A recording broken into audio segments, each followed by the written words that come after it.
Hey Travis, check out this drawing I made. That's good, Joel. Just good? Or do you mean good? Nah, it's good, you know? Pretty good. Thanks, I think. You know what's better? Listening to the Kids Corner. Come on. Welcome, valued customer. I get the feeling you're looking for your next ride. I am. Something affordable and yet reliable. Ooh, looking for something that doesn't exist. My, you are ambitious today. I kid. Right this way. We at Terrapin Tires and Trucks always have something on the lot that will pass inspection. Nate? I'm here, boss. Good man. This customer, Mr. Isaac is fine. Right. He's looking for a new vehicle, and he's looking for one that will get him home in one piece. Giving me the challenging ones, huh? Alright, I'm gonna leave you to it. I've got to get back to the front desk. So, what kind of a car are you looking for? Big one? Small one? Red one? Blue one? I'm just looking for something to get me to work and back. Nothing fancy, but not going to break down every week. I gotcha. So, color doesn't matter is what I'm hearing. I think I've got just the one. Follow me. We've been holding on to this one for a while now. Great car, great mileage, but I think it's perfect for you. Sounds great. Ah, here she is. That's the car you think I want to buy? Sure. You said color doesn't matter, and compared to the other cars on the lot, this one is practically brand new. When I said I didn't care about the color, purplish green wasn't what I meant. But this is a good car. Hardly been driven, no damage, and it's horned as the cucaracha thing. As good as that sounds, I can't. Plus, the sound system is amazing. Just listen to this.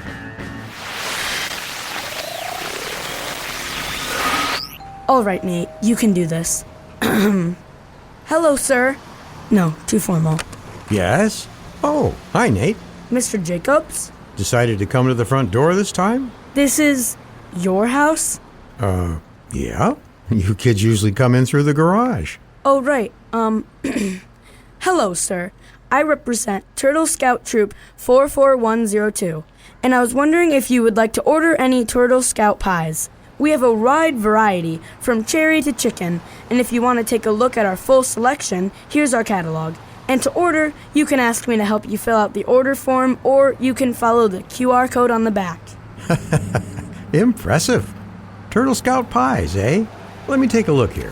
Have you sold many this summer? I've sold a few. We're going to set up a table at the shopping center later today, hopefully boost our numbers. I just wanted to get a head start this morning. I see. Well, if you're not in too much of a hurry, there are a couple of kids already here if you want to hang out for a bit. Okay. Sales have been pretty slow so far. Apparently people aren't in the mood to buy pies before 8. Come on in. Thanks. Hey guys. Hi, Nate. We were just talking about what cars we want to get when we're old enough. Yeah, I'm thinking a Charger, or maybe a conversion van. It's a toss-up. You know, because they're so similar. What's with the uniform? Oh, you know, I'm selling pies today. Oh, you're a Turtle Scout? That's cool. I've thought about joining, but I don't know if I could follow all those rules. If I'm going to go camping and stuff, I don't want anyone telling me what to do. You've obviously haven't been responsible for a dozen kids running around in the woods before. Nope, I take responsibility for one person.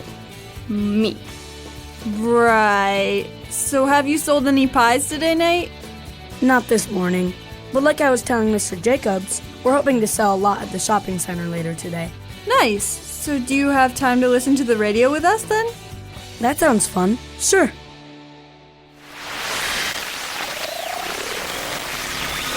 So, Nate, I was wondering something. What's that, Isaac? You Turtle Scouts sell a lot of pies all the time, right? That's the goal, sure. Right, but why? You're scouts. You're not bakers or a pie company. What's the point? I'm pretty sure that's how they raise money for the troop. Brooke's right. The troop uses that money to pay for trips, new tents and gear, and stuff like that. Yeah, last year one of my brothers went on a ropes course trip with a friend that is a Turtle Scout. The troop was able to pay for his registration and everything. He just needed a permission slip from my parents, and he was able to go. So they paid for everything? That's pretty cool of them. And if we sell enough, we get the Turtle Scout pie patch. Yeah, patches. That's how you can tell if you're a real scout. I don't think earning patches is the only way to tell if someone is really a scout, Isaac. It's how you tell who the good ones are, though. I mean, I'm sure patches and badges does not a good scout make. Huh? We can ask Mr. Jacobs. Ask me what? We are discussing what makes a Turtle Scout a good Turtle Scout. Ah, well, that's a very old and important question. For as long as Turtle Scouts have been around, Even longer, Nate. The question about what makes someone good has been asked since the beginning of time. So you don't know. He knows. Don't you, Mr. Jacobs? Well, I was thinking I might have a drama script to explain, but I can skip that part if you want. Oh no, we want a drama script. Yeah. That's what I thought. I'll be right back. and we'll listen to the radio.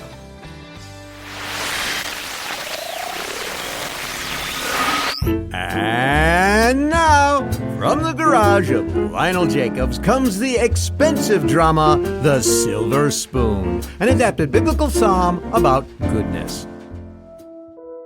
Once upon a time, deep in the ground, there was a lump of silver ore. That's me. I'm dirty and rough around the edges and not very pure. This lump of silver ore sat buried for thousands of years until one day, Someone is digging nearby. I can... Ugh, that's a bright life. Well, now look at that. A chunk of silver ore. Better put that in my bag. the silver ore was taken up out of the earth and brought to a strange place. Now then, let's clean you off. Then jets of water sprayed the ore off, and then brushes and rags scrubbed it until it glistened. Wow, I've never been so clean before. I'm perfect. The ore was then put into a hot furnace where it quickly melted. This is really intense. And as it sat there, the bits of stuff inside the ore that were not silver floated to the top and were gently scraped off. Now I'm perfect.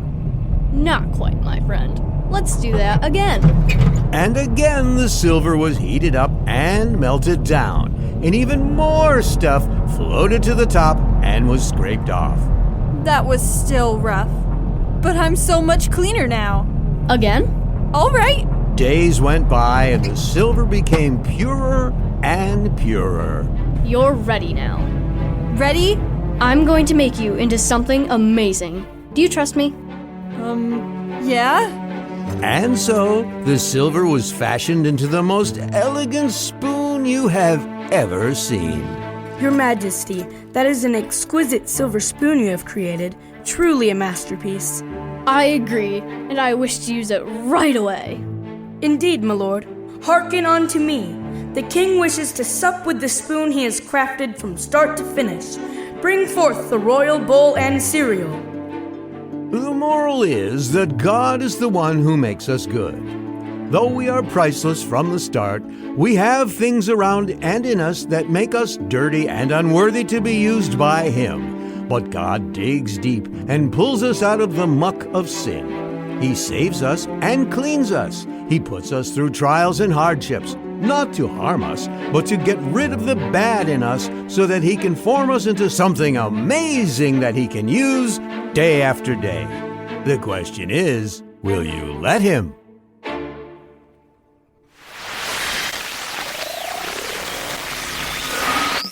Okay, Mr. Jacobs. I'm a little confused. Confused? What about, Isaac? We asked you what made a Turtle Scout a good Turtle Scout, and your answer was God? Sure. Is there a problem? What I think Isaac is saying is that's not what we meant. Oh, I'm sorry. I must have misunderstood. See, when you said good, I thought you might have meant truly good. Truly good? Right. In the world, people do all sorts of things to be considered good, whether that means working towards excellence, serving others, or just obeying all the rules. But the Bible makes it clear in verses like Romans 3:10 and Isaiah 6:46 that all of the good things we do cannot make us good. But God can? We know that God can do anything. You talked about it a few weeks ago. But we were talking about being a good scout, not a good person. So you can be a good scout and not a good person? I mean, sure, kinda. You might not be the best scout if you're not a good person. Well, if I had a choice between the two, I'd want to be the best scout I can be. It's in the handbook, after all. All right, I'll stop messing with you guys. In the world, people think that doing good things like earning badges or patches or money or awards are what make you a good person. But we learn in the Bible that even if we do amazing and religious things, if we aren't doing it with God's love, we are nothing. And where does it say that? 1 Corinthians 13, Matthew 23:28. All right, but if God's the only one that can make me good, then how do I get that to happen? Good question. And God tells us in 1 John 1:9, John 3:16, 1 Peter 2:24, and many other places in the Bible. If we admit that we are unclean, and if we believe in our hearts that Jesus died so that we can be made clean, then God will purify us like the silver in the story. And then we will be able to not only be good at being scouts or parents or people, but we'll be free to be the best version of ourselves like God wants us to be. That's a lot to take in. Yeah, I'm not sure I totally understand still, but I'll ask my parents about it. Yeah, me too. Speaking of parents, when did you need to be at the shopping center for the Turtle Scout pie sale, Nate? Like 2 minutes? Uh-oh. I'll drive you over. Thanks. Yeah, we'll head out too. Want me to turn off the radio? That would be great. Thanks, Isaac.